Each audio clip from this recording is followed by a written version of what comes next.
Bien, son las 8. Sí, buenas noches para todos. Espero que todos estén bien. Es nuestra esperanza y nuestra oración. Gracias por estar aquí, gracias por sacar el tiempo. Sabemos que el Señor es el que produce el querer como el hacer en nosotros por su buena voluntad, pero apreciamos que estén con nosotros. Y quisiera invitarlos para iniciar a que oremos por este tiempo, pero también por misericordia del Señor para toda la gente que está sufriendo en este momento en el mundo, específicamente en lugares como Beirut, con toda esa explosión en esa ciudad y tanta desesperanza. Oremos por la misericordia del Señor y también por nuestro tiempo juntos hoy. Señor, clamamos a ti por misericordia, compasión, que traigas consuelo, ayuda, esperanza en tantos lugares del mundo donde hay tanta gente sufriendo, lugares como esa ciudad de Beirut con tanta desesperanza, con tanta catástrofe. Oh Señor, ten compasión de nosotros.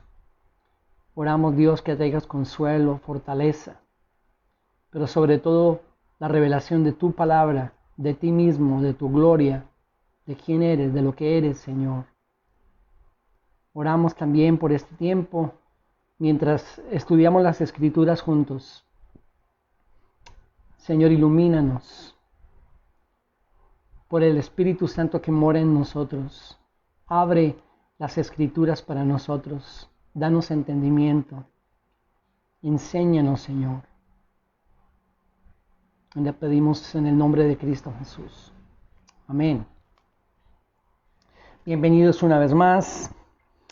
Voy a hacer un pequeño resumen para poder continuar hoy. Comenzamos hablando el martes de una buena cantidad de frases que son muy comunes entre nosotros en el contexto de las iglesias cristianas evangélicas. Frases como declaro, confieso, ordeno, confesión positiva, declaraciones positivas. Y dijimos que todas esas frases que han influenciado muy profundamente la iglesia no son frases sueltas, sino que son frases que vienen de movimientos que enseñan doctrinas. Y entonces dijimos que básicamente hay tres grandes influenciadores que están detrás de todas esas frases, movimientos que no son nuevos, llevan bastante tiempo afectando la iglesia en diferentes contextos. Entonces dijimos que el primero era el movimiento del pensamiento positivo. Luego viene otro que es más conocido entre nosotros, que es la superfe. Y luego terminamos con uno más, que es todo este movimiento de la prosperidad, el supuesto evangelio de la prosperidad, pensamiento positivo, la superfe y el movimiento de la prosperidad. Y esas frases vienen de alguno de esos, muchas, la gran mayoría de esas frases que estamos revisando. Entonces hablamos de ellos, vimos un poquito la historia el martes y luego dijimos que necesitábamos examinar y revisar y a quién íbamos a ir o a qué íbamos a ir. Pues por supuesto a las Escrituras. Y comenzamos a leer textos en el Nuevo Testamento. Fuimos a Jesús, por ejemplo, y luego fuimos a Pablo y comenzamos a leer y a examinar lo que ellos nos dicen en la palabra de Dios y luego a compararlo con toda esta idea de, por ejemplo, del pensamiento positivo y de cómo nosotros somos llamados, según ese movimiento, a desarrollar una fuerza dentro de nosotros, a tener fe en nosotros mismos, en nuestras capacidades, tener fe en nosotros y poder desarrollar ese hombre o esa fuerza o ese poder interior para poder autorrealizarnos y lograr nuestros objetivos. Pero cuando comenzamos a leer las Escrituras nos damos cuenta que Jesús, por ejemplo, leímos el martes, la forma en que Él comienza a hablarnos y a llamarnos a ser personas que lo siguen, pero cargando nuestra cruz, negándonos a nosotros mismos. Cristo dijo, el que halla su vida, el que gana su vida, la va a perder en este mundo. Pero el que la pierde por causa de mí, la va a ganar para la eternidad. Hablamos de Cristo en Juan, en el capítulo 18, capítulo 16, cuando despidiéndose de sus discípulos de este tiempo que Él estuvo aquí en la tierra, les dijo, ustedes van a ser perseguidos, los van a odiar por causa de mi nombre. En el mundo van a encontrar tribulación, aflicción, pero confíen. En medio de ese sufrimiento, en medio de esa persecución, confíen porque yo he vencido el mundo. Fuimos, por ejemplo, a Pablo en Gálatas capítulo 2, versículo 20, donde él dice, crucificado estoy juntamente con Cristo. Ya no vivo yo, Cristo vive en mí. Lo que ahora vivo, lo vivo en la fe del Hijo de Dios, el cual me amó y se entregó a sí mismo por mí. Leímos eso en la ocasión anterior, el martes. Entonces, una y otra vez comenzamos a darnos cuenta que si nos vamos a las palabras de Jesús o a las de Pablo o a las de los apóstoles, no encontramos en ninguna parte en el Nuevo Testamento esta idea del pensamiento positivo, del desarrollar ese poder en nosotros, ese poder interior, el tigre que hay en nosotros. No encontramos esa idea en el Nuevo Testamento, ni en Cristo, ni en sus discípulos, ni en los seguidores, ni tampoco en la iglesia que siguió después de ellos. Quiero que leamos unas más, por favor, en sus Biblias, que espero que ya tengan ahí listas. Segunda de Corintios capítulo 4. Segunda de Corintios capítulo 4.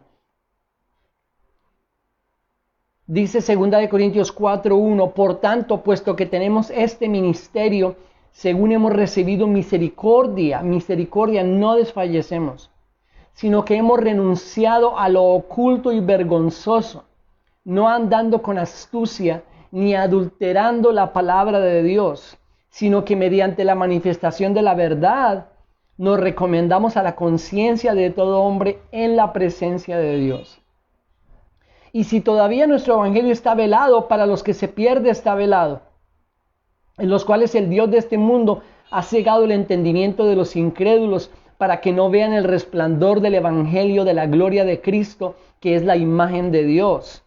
Porque no nos predicamos a nosotros mismos,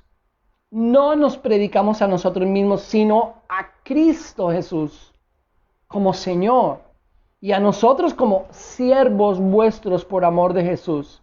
Pues Dios, que dijo que de las tinieblas resplandeciera la luz, es el que ha resplandecido en nuestros corazones para iluminación del conocimiento de la gloria de Dios en la faz de Cristo. Pero tenemos este tesoro, versículo 7, en vasos de barro, para que la extraordinaria grandeza del poder sea de Dios y no de nosotros. Tenemos este tesoro en vasos de barro, no de oro, no de supuesta gloria, no de supuesto brillo. No somos llamados en el Nuevo Testamento a brillar. Somos llamados a hacer que Cristo brille, no nosotros. No el supuesto poder que tenemos dentro que necesita ser desarrollado. No el potencial que supuestamente debemos exteriorizar. Versículo 8, afligidos en todo, pero no agobiados, perplejos, pero no desesperados, perseguidos, pero no abandonados, derribados, pero no destruidos. Llevando siempre, versículo 10, llevando siempre en el cuerpo por todas partes la muerte de Jesús, para que también la vida de Jesús se manifieste en nuestro cuerpo. Y si vamos al final, por tiempo me gustaría leerlo todo, pero les recomiendo que lo lean. Versículo 16, por tanto no desfallecemos, antes bien, aunque nuestro hombre exterior se va decayendo, desgastando, sin embargo, nuestro hombre interior se renueva de día en día. Pues esta aflicción leve y pasajera nos produce un eterno peso de gloria que sobrepasa toda comparación. Entonces, una y otra vez en los labios del Señor Jesús y luego en la teología de Pablo, y miremos Pedro, vayan a Primera de Pedro, por favor. Primera de Pedro, capítulo 1.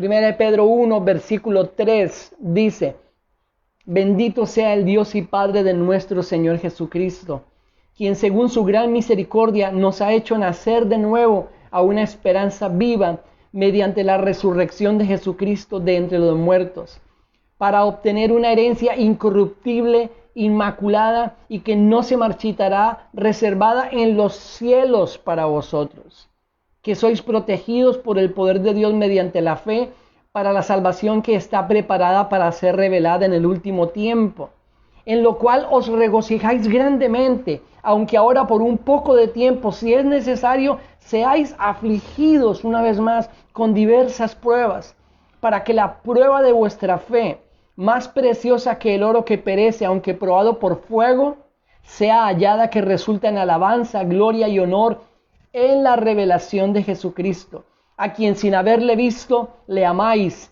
y a quien ahora no veis, pero creéis en él, y os regocijáis grandemente con gozo inefable y lleno de gloria, obteniendo como resultado de vuestra fe la salvación de vuestras almas.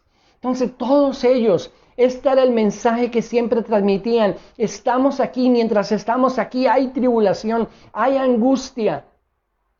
Estamos viviendo lo que el Señor Jesús nos dijo, porque nuestra esperanza no está aquí, está allá, donde el Señor algún día nos tiene reservada una morada, como Él le dijo en Juan 14.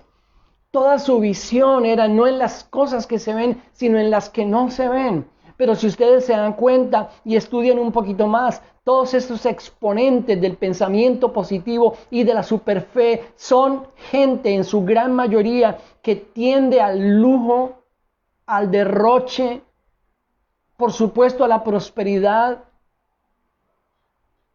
Y son gente que enseña que ese es el éxito que somos llamados a tener, nuestra mejor vida aquí. No queremos nuestra mejor vida aquí porque no tenemos nuestra mejor vida aquí. Nuestra mejor vida está por venir.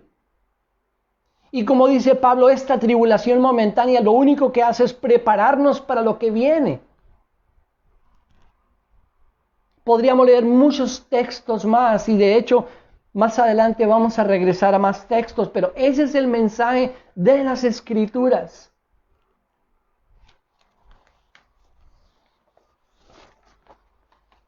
No somos dioses. Muchos de los exponentes de todos estos movimientos como la superfe y el pensamiento positivo y la prosperidad, mencionamos algunos de esos exponentes. El martes dijimos que por supuesto nosotros aquí también tenemos los nuestros hoy en día, que son muchos. Muchos de ellos dicen y enseñan y creen que nosotros podemos hacer eso aquí y podemos tener esta palabra creativa y podemos expresar cosas que se vuelven realidad y que nuestras palabras afectan y transforman no solamente lo espiritual sino también lo físico, y la raíz de todo eso está en que creen que somos dioses y así lo enseñan, que somos dioses, pero lo que la Biblia enseña es que por supuesto no somos dioses. Aunque gente como Joyce Meyer diga que somos dioses pero con D pequeña, no con D mayúscula, sino con D pequeña. Por supuesto que no, ese no es el mensaje de las Escrituras.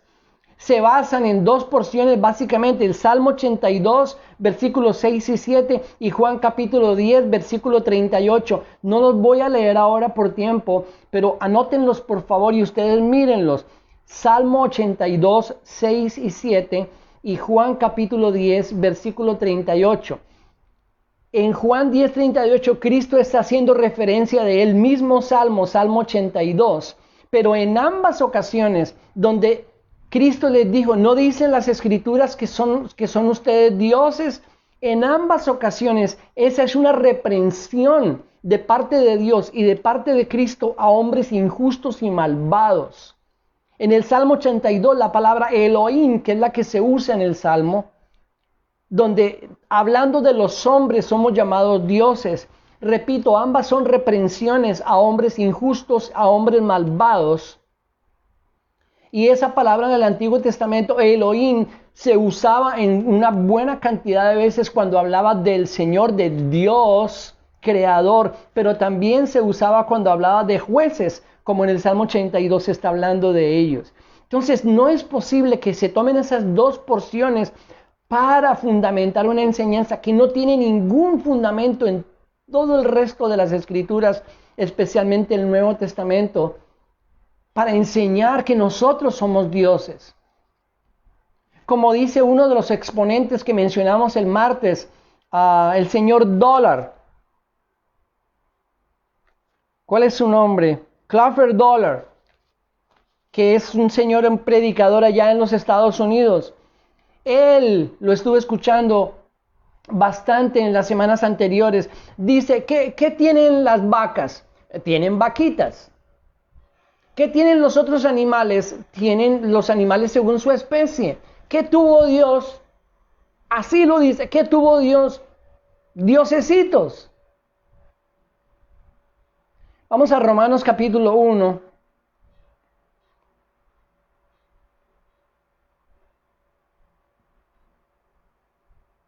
Romanos capítulo 1. Miren el verso 25. Miren lo que Pablo dice acerca de la degradación en todo sentido del hombre, porque eso es lo que él expresa en Romanos capítulo 1. Cómo el hombre abandonó a Dios, dejó a Dios, se independizó de Dios y cayó en una degradación moral y de todo tipo. Y en el 25 Pablo dice, porque cambiaron la verdad de Dios por la mentira y adoraron y sirvieron a la criatura en lugar de al Creador, quien es bendito por los siglos. Amén. Un Creador. Por supuesto, nosotros somos criaturas. Entonces no somos dioses. Pero no es extraño. ¿Saben por qué no es extraño que todavía hoy en día muchos estén enseñando que somos dioses y lo crean y así lo enseñen? Y muchas veces, aunque como yo decía la vez pasada, utilizamos esas frases y tenemos esas prácticas sin entender bien de dónde vienen o cuáles son las doctrinas de dónde salieron. Entonces muchísimas veces la gente está convencida de que lo que declaran va a ser así, pero realmente ellos no creen que somos dioses, ni siquiera saben que viene de esa doctrina, pero de ahí viene.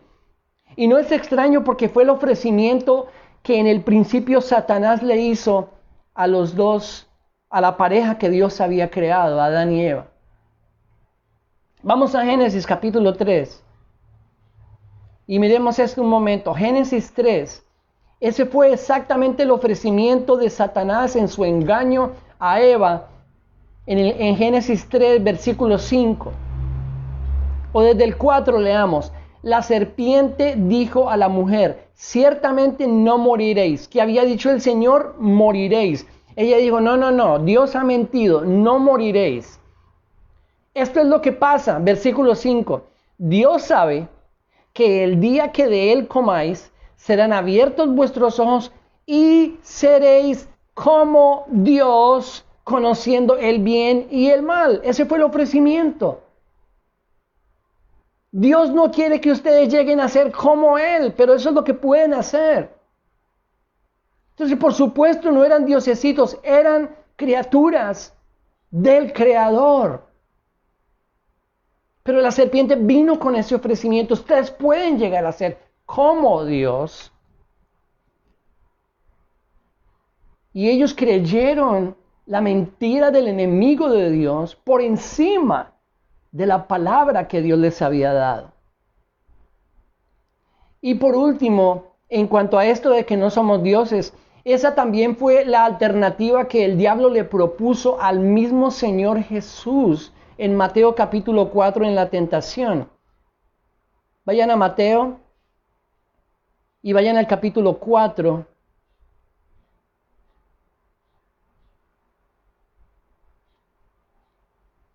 Y ustedes lo pueden leer detenidamente después. Pero en el versículo 3, acercándose el tentador, le dijo, si eres hijo de Dios, di que estas piedras se conviertan en pan. ¿No eres hijo de Dios? Actúa como hijo de Dios. Y en las otras ocasiones van a, por ejemplo, en el versículo 6, le dijo, si eres hijo de Dios, una vez más. Esa fue la alternativa que le dio. Jesús era el Hijo de Dios. Pero en ese momento él estaba completamente dependiente de su Padre. Él había tomado esa decisión, despojarse, Filipenses capítulo 2, la kenosis de Cristo. Y aunque jamás dejó de ser Dios, porque Dios no puede dejar de serlo, él estaba actuando en su ministerio como hombre, dependiendo completamente de su Padre. Juan capítulo 5, yo nada hago por mí mismo. Solo lo que el Padre me dice, solo lo que veo que el Padre hace, eso voy a hacer. El diablo le está diciendo en la tentación, en Mateo 4, no tienes por qué estar sometido al Padre. Tú eres hijo de Dios, actúa como tal. Y Jesús en las 3 ocasiones, no, yo no voy a hacer eso. Estoy completamente sometido al Padre. Estoy de acuerdo con John Piper que dice que lo que sucedió en Génesis, cuando la serpiente les dijo esto a ellos, Satanás, ustedes pueden independizarse de Dios. Pueden llegar a ser como Él y no estar bajo la autoridad de Dios. Pueden estar libres, independientes de Él. Y eso fue lo que ellos decidieron hacer. Independizarse de Dios, por lo menos tratar de, supuestamente. Entonces no somos dioses. Por supuesto que no. Y cualquier idea, cualquier enseñanza, cualquier doctrina, cualquier palabra, cualquier frase que siquiera indique o insinúe que nosotros somos dioses, o que podemos actuar como dioses, o que tenemos algo de Dios en nosotros, está en contra de la enseñanza bíblica. No somos dioses. Estuvimos hablando acerca de ese pensamiento positivo, que muchos de los expositores del pensamiento positivo enseñan que somos dioses. Pero quería referirme ahora, ¿qué dice entonces la Biblia acerca de nuestro pensamiento? Y créanme, hermano, me deleité con esto. Y yo espero que ustedes, tal vez no en este momento, pero escuchando y meditando después, puedan deleitarse en Romanos 12. ¿Qué dice la Escritura acerca de nuestro pensamiento? Si nosotros rechazamos esa idea del pensamiento positivo y ese desarrollar el poder que hay en nosotros y poder llegar a desarrollarlo y exteriorizarlo y así lograr ser felices y estar en paz, esa no es la enseñanza bíblica. Entonces, ¿qué dice la Biblia acerca de nuestro pensamiento? Vayan a Romanos capítulo 12.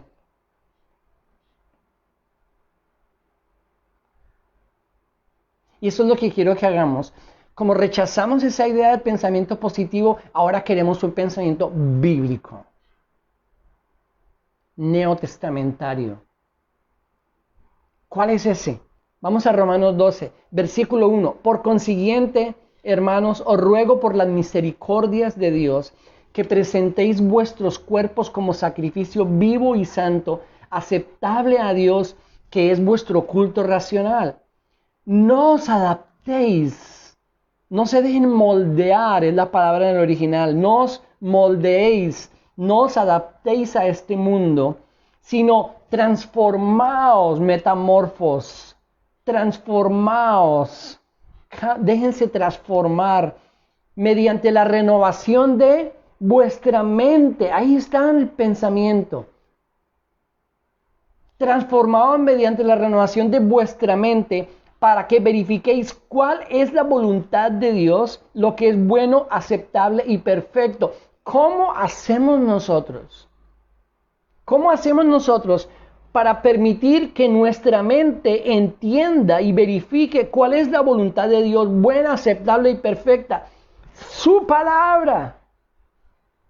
La palabra profética más segura. Juan 17, santifícalos en tu verdad. Tu palabra es verdad. Su palabra es la que transforma nuestra mente, cambia la forma en que pensamos. Y como lo vimos hace unos meses en Juan 8, vamos aprendiendo a caminar en la verdad de Dios. Es la forma en que nuestro pensamiento es cambiado. La palabra de Dios está transformando la forma en que pensamos. Pero ahí no para el asunto. Porque en el versículo 3 hay un porque y ese es un conector muy importante. No se dejen moldear a este mundo. Transfórmense en su pensamiento, su forma de pensar, para que verifiquen cuál es la voluntad de Dios, lo que es bueno, aceptable y perfecto. Su palabra transforma lo que somos y nuestra forma de pensar. Porque, dice el versículo 3, en virtud de la gracia que me ha sido dada, digo a cada uno de vosotros que no piense más alto de sí que lo que debe pensar, sino que piensen con buen juicio según la medida de fe que Dios ha distribuido a cada uno. Pues así como en un cuerpo tenemos muchos miembros, pero no todos los miembros tienen la misma función, así nosotros que somos muchos, somos un cuerpo en Cristo e individualmente miembros los unos de los otros. Entonces, el pensamiento positivo dice, porque lo dicen los que lo exponen, que los que no creemos y rechazamos esas ideas y vamos más bien a las escrituras, es que nosotros somos desposeídos, tenemos un problema de inferioridad. No, lo que está diciendo Pablo aquí es que por supuesto que nosotros sabemos lo que hemos recibido. ¿Cuál es la gran diferencia? La gran diferencia está en que lo que nosotros sabemos que somos, sabemos y reconocemos que lo hemos recibido por la gracia de Dios. Versículo 3, en virtud de la gracia que me ha sido dada. Les digo que no piensen más allá de lo que deben pensar cada uno, sino que piensen con buen juicio, según la medida de fe que Dios nos ha dado. Entonces no nos creemos desposeídos, más bien reconocemos que lo que tenemos viene de Dios y estamos sometidos a Dios. Sigamos, versículo 6, pero teniendo dones que difieren o son variados según la gracia, otra vez, que nos ha sido dada, usémoslos. Entonces somos personas, nosotros creemos que tenemos dones, talentos, habilidades, no creemos que somos desposeídos, no creemos que somos menos, no creemos que no tenemos nada ni podemos nada, porque eso es lo que dicen los que defienden el pensamiento positivo por el hecho de que nosotros no lo aceptamos y lo rechazamos. No, Pablo dice que por supuesto que nosotros somos gente con talentos, con los dones que Dios nos ha dado, con habilidades. ¿Y qué hacemos con todo eso? Pablo dice, úsenlos, pónganlos en funcionamiento. Somos personas talentosas, llenas de habilidades, de habilidades que Dios nos ha dado, de talentos que Dios nos ha dado. Y Pablo dice, pongámoslos a funcionar. Versículo 11, no seáis perezosos en lo que requiere diligencia, fervientes en espíritu, sirviendo al Señor. Por supuesto que el pensamiento bíblico no nos lleva a ser personas perezosas o personas que poco trabajan. No, necesitamos y debemos ser los mejores trabajadores en donde sea que nosotros estemos. Es parte de nuestro testimonio como hijos de Dios. Pero no tiene nada que ver el hecho de ser buenos trabajadores, de ser honestos, de ser serios en lo que hacemos, de usar nuestros dones, de usar nuestros talentos. No tiene nada que ver con que queramos desarrollar un poder que hay dentro de nosotros y que ese poder se va a desarrollar. Vamos a tener fe en nosotros mismos y ese poder que hay dentro de nosotros es el que nos va a dar felicidad y la autorrealización. No, en cada una de estas expresiones en Romanos 12, lo que Pablo dice es que aunque tenemos estos talentos, estas habilidades, trabajamos duro, no somos perezosos, sabemos lo que tenemos, todo eso sabemos que depende de la gracia de Dios, cada día. Uno más, versículo 10 al 13. Sed afectuosos unos con otros, con amor fraternal, con honra. Dense preferencia unos a otros. No seáis perezosos en lo que requiere diligencia, fervientes en espíritu, sirviendo al Señor, gozándose en la esperanza, perseverando en el sufrimiento, dedicados a la oración. Entonces, otra cosa que nos muestra el capítulo es que nosotros buscamos con lo que somos, con lo que tenemos, con nuestros dones, con nuestros talentos, con nuestras habilidades, con nuestro servicio, nosotros buscamos el bienestar de los demás. Debemos buscar el que los demás sean servidos por lo que Dios nos ha dado. Y no al contrario. Y me gustaría pasar por cada versículo del capítulo. Pero en el 15 dice, gozaos con los que se gozan y lloren con los que lloran. Lloren con los que lloran. Dije en uno de nuestros tiempos pasados que nosotros vivimos en un mundo absolutamente inmoral, donde tanta gente sufre, donde las organizaciones mundiales están diciendo que las consecuencias de esta pandemia, una de esas consecuencias va a ser que miles de millones de personas van a pasar a otro grado peor de pobreza, o la pobreza absoluta, y aún así todavía estos clubes deportivos y dueños de equipos de fútbol están buscando cómo comenzar a hacer transacciones para vender y comprar jugadores por millones y millones de dólares y pagarle a los deportistas, a los artistas, a los cantantes exageradas sumas de dinero por lo que hacen. Eso es inmoral. Pero al mismo tiempo es absolutamente inmoral que muchos de esos expositores, ustedes pueden revisarlo, ir, profundizar y estudiar. Muchos y la gran mayoría de los expositores del pensamiento positivo y de la superfe son gente de lujo, de derroche, de excesos, de extremos. Eso es inmoral. Cuando Romanos 2, el pensamiento bíblico nos dice que todo lo que hemos recibido de Dios, que lo recibimos por gracia y estamos siempre conscientes de eso, es para el servicio de los demás, para buscar oportunidades de cómo poder servir a otros, colocando a los otros por encima de nosotros mismos. Es inmoral que muchos de esos expositores de la superfe en nuestro contexto tengan inclusive aviones privados de propiedad personal para su uso personal, mientras la gran mayoría de las personas que los siguen son personas necesitadas. Eso es inmoral. Fuera pensamiento positivo, sí al pensamiento bíblico.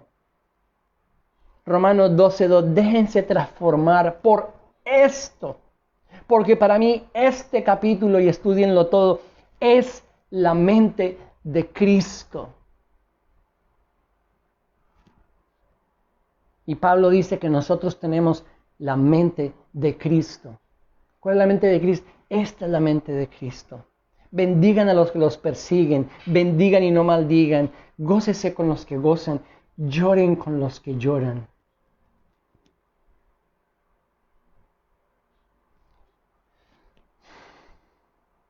Porque lo que nosotros buscamos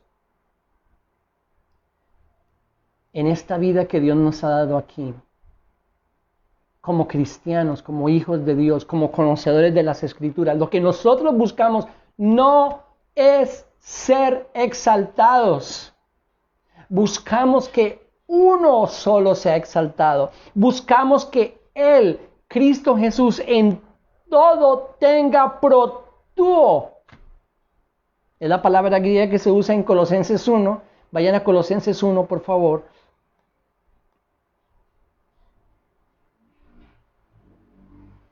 Colosenses 1, versículo 18. Hablando de Cristo, dice Pablo en Colosenses 1:18, Él es también la cabeza del cuerpo que es la iglesia, y Él es el principio, el primogénito de entre los muertos, a fin de que Él tenga en todo protúo. ¿Qué es protúo? Esa palabra griega significa el primer lugar, la preeminencia. En todo Él tenga el primer lugar. En todo Él tenga la primacía. Nosotros vivimos aquí y el propósito de nuestra vida es que Él sea exaltado, Él sea glorificado, su nombre sea proclamado, no es nuestro. No buscamos brillar, ese nunca es el llamado de la Biblia. El llamado de la Biblia respecto a nuestra vida, todo lo que hacemos es para que Él sea glorificado, no nosotros.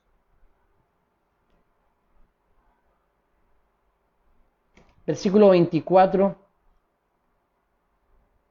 Colosenses 1:24, ahora me alegro de mis sufrimientos por vosotros, y en mi carne completando lo que falta de las aflicciones de Cristo, hago mi parte por su cuerpo, que es la iglesia, de la cual fui hecho ministro conforme a la administración de Dios que me fue dada para beneficio vuestro, a fin de llevar a cabo la predicación de la palabra de Dios. Es decir, el misterio que ha estado oculto desde los siglos y generaciones pasadas, pero que ahora ha sido manifestado a sus santos. ¿Cuál es ese misterio? ¿Cuál es el misterio donde Pablo está resumiendo toda la enseñanza del Nuevo Testamento y su teología? Este es el misterio. ¿Cuál es? Es decir, el misterio que ha estado oculto desde siglos y generaciones pasadas, pero que ahora ha sido manifestado a sus santos. Versículo 27. A quienes Dios quiso dar a conocer cuáles son las riquezas de la gloria de este misterio entre los gentiles, que es Cristo en vosotros, la esperanza de gloria. ¿Quién en nosotros? No, Cristo en nosotros, la esperanza de gloria. A Él nosotros proclamamos, amonestando a todos los hombres y enseñando a todos los hombres con toda sabiduría, a fin de poder presentar a todo hombre perfecto en Cristo. Y con este fin también trabajo, lucho, ministro, esforzándome según su poder que obra poderosamente en mí. ¿Saben dónde estaba Pablo cuando escribió esta carta? En la cárcel, preso en Roma. Y por eso él dice, estos sufrimientos que tengo por vosotros, me alegro de estos sufrimientos. Y no como los expositores y los defensores de la superfe y del pensamiento positivo y de la doctrina de la prosperidad, que desde sus grandes palacios y mansiones de millones y millones de dólares y sus relojes con diamantes y sus autos fuera de todo control de precio, supuestamente exponen un evangelio que no es el evangelio de la Biblia. Y yo creo que por eso necesitamos entenderlo. Necesitamos rechazar estas falsas enseñanzas y no poner en práctica ninguna de las frases que pretenden hacernos siquiera parecidos a nuestro Dios. Nuestras palabras no tienen poder creativo. Nuestras palabras no tienen el poder creativo de Dios. Lo que muchos enseñan respecto a la superfe y al poder de nuestras palabras y al poder de la lengua, y como dije el martes pasado, libros como el de Charles Capps, que enseña que la lengua es una fuerza creadora porque nuestras palabras tienen poder. Enseñan que el mismo poder de nuestras palabras es el mismo poder de Dios en Génesis 1, y que así como su palabra fue dada y cosas fueron creadas, de la misma forma nuestras palabras hoy en día pueden cambiar el ámbito espiritual y también el ámbito físico. Nuestras palabras no tienen ningún poder creativo de Dios, porque esas son palabras exclusivas de Él, que es creador. Nosotros somos criaturas. Miren los que escuché hace algunos años. Fui a visitar una congregación en la ciudad de Bogotá. Y cuando llegué estaba el predicador exponiendo el mensaje, y el predicador estaba diciendo lo siguiente, diciéndole: escúchenme todas las mamás aquí, ustedes con sus palabras tienen el poder de determinar el futuro de sus hijos aún desde el vientre, así que hablen sobre ellos, díganles lo que van a hacer. Ordénenles que sean seguidores del Señor Jesús, ordénenles desde el vientre las vidas que deben tener. Ustedes se imaginan la frustración de tantas personas y tantas mamás escuchando esa mentira ese día, cuando sus hijos no son lo que ellas esperaban que fueran, no toman las decisiones que ellas esperaban que tomaran, porque es absolutamente en contra de la enseñanza bíblica el hecho de que con tus palabras tú puedas determinar el futuro de tus hijos desde el vientre. Esta semana escuché al señor César Castellanos enseñando y diciendo lo siguiente. Él dijo: yo conozco muchísimas mujeres cuyas vidas son miserables hoy en día por culpa de las palabras de sus esposos. Y dijo: padres y madres, ustedes son profetas y con sus palabras ustedes pueden determinar el futuro en las vidas de sus hijos. Eso no tiene fundamento bíblico. La Biblia enseña que cada cual tiene que tomar una decisión personal. La fe, el creer en el Señor, el poner nuestra confianza en Cristo es una decisión personal, no grupal ni familiar. La Biblia no lo enseña. Nuestras palabras no tienen el poder creativo de Dios. ¿Estamos de acuerdo o no con que la lengua tiene poder? Se convertiría en un juego de palabras. Porque por supuesto que nuestras palabras y la lengua tienen gran influencia. Eso sí, efectos. Y yo no tengo problema con que se diga que la lengua tiene poder. De hecho sí, pero nunca el poder para crear o para cambiar el ámbito espiritual o el ámbito material. Nunca el poder creativo de Dios es solo exclusivo de Él. Pero que las palabras, la lengua, tienen poder, tienen efecto, tienen influencia. Por supuesto que sí. Vayan a Proverbios.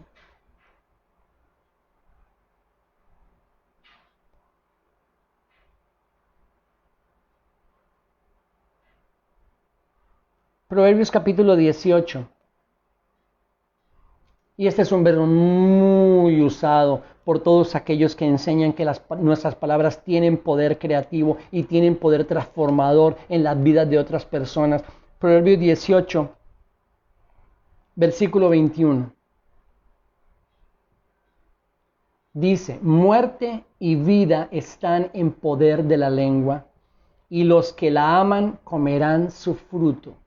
Muerte y vida están en poder de la lengua, y los que la aman comerán su fruto. Hemos aprendido que cuando tenemos un texto así, un verso así, no podemos sacar ese verso y darle el significado que queramos. Y con una idea preconcebida, pretender que ese verso le dé fundamento a lo que nosotros queremos enseñar. Eso se llama, sacar un texto de su contexto y hacer una eisegesis de ese texto. Y esa es una forma incorrecta de interpretar las Escrituras. Si nos encontramos con un texto como este, que realmente una de las dificultades con Proverbios es que no tiene mucho contexto.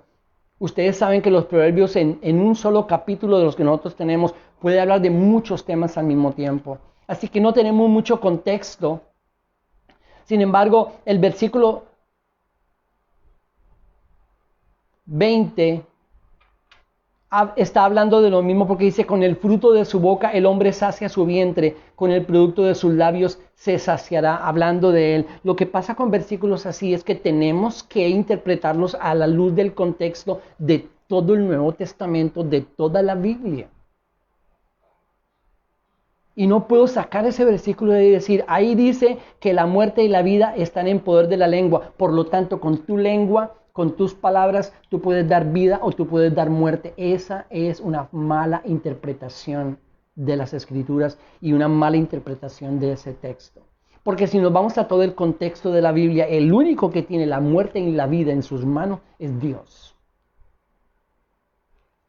Y no nuestra lengua. Pero por supuesto que todo el libro de Proverbios y muchas otras partes en la Biblia, como vamos a ver algunas, tal vez no hoy, pero después, hablan de el efecto que pueden llegar a tener nuestras palabras. Y por ejemplo, en este proverbio, una de las ocasiones donde este proverbio podría aplicarse y ser verdad en cuanto a la muerte y la vida y que ha sucedido, por ejemplo, en el caso de un testigo falso. Hay gente que ha muerto por falsos testimonios, porque alguien dijo algo que no era la verdad, porque alguien creyó que vio a esa persona en el lugar del crimen. Testigos falsos han llegado a ocasionar la muerte de personas. Entonces, por supuesto que hay algunos casos donde este versículo de Proverbios 18:21 podría ser aplicable, pero en la gran mayoría de casos, como lo aplican, no lo es. Es una mala interpretación. Pero por supuesto que las palabras tienen influencia. Por supuesto que las palabras tienen efecto. El chisme, por ejemplo, El chisme puede dañar una persona, puede dañar una familia.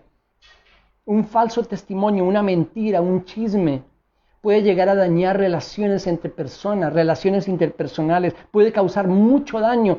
Proverbios está lleno del efecto que pueden llegar a tener nuestras palabras. Y de eso es exactamente lo que Santiago está hablando en Santiago capítulo 3, versículos 1 al 12, y se los voy a dejar como tarea. Pensando en esto, por favor revisen Santiago 3 del 1 al 12, porque de eso vamos a continuar hablando cuando continuemos este tema.